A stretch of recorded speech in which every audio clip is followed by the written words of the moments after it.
யாழ் வைத்தியசாலை என்றதும் பலருக்கு பல நினைவுகள் தட்டம் இருக்காது.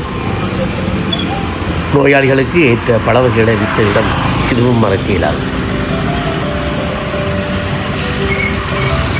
அந்த காலத்திலேயே இந்த இடத்துல சவப்பட்டி கடை இருந்தது. அது இன்றும் இருக்கின்றது.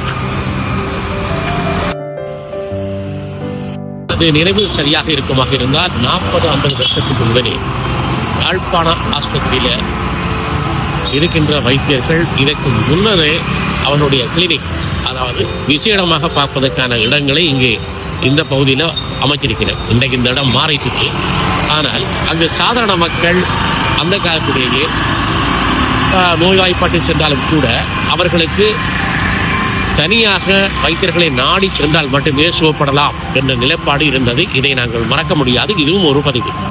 நாச்மாடி அரசர் பிள்ளர் பக்கத்தில் இருந்ததான் மில்கெட் ஷாப், மில்கெட் ஸ்தாபனம். அது அந்த காலத்திலேயே அன்பளிப்பு செய்திருக்கின்றார்கள்.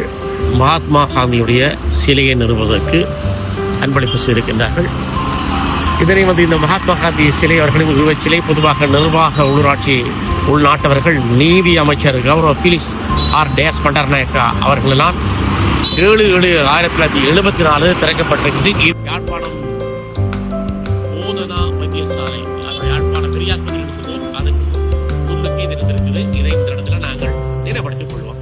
இந்த பாருங்கோ, இந்த தெருக்கள் எல்லாம் வந்து இப்படி இருந்ததுங்க. இதுக்குள்ளேயே 3 தியேட்டர் இருக்கு. இருப்பினும் பழமை என்றுமே அது புது